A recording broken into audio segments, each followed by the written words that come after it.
Magsabi ka ng kahit ano, nanay. Halimaw ka, Pepay. Di kaya.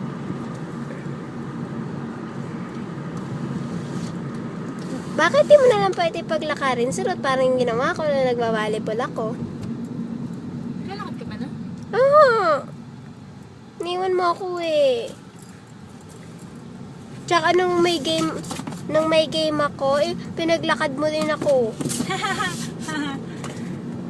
May tutoring ako nun eh. Ba't ba nakikialam ka? Nanay eh. Katinahilong. Amoy Pepay.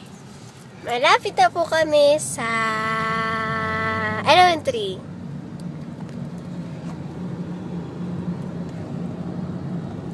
Gated community. Yan, yan.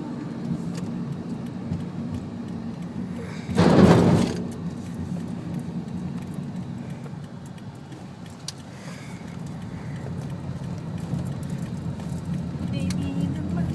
Yan, yan, yan.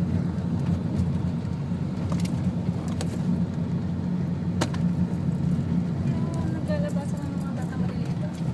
Baka nga naman nandiyan yung baruro. Yung baruro na monster. Meow, meow. Pwede ako sumama para ma-videoan ko siya. Ba't mo kailangan video yung halimaw mong kapatid? Si Hana parang nag-ano din oh. Ay, siya yung nag-start na parang nagbabas ata. Tingin ko pa yung mga halimaw. Ha! Let. Tanta. Tanta, parang halimaw lang. Anong ginawa mo? Snacks. Nag-snacks. Yun ang paborito mo, snacks eh. Sisipan.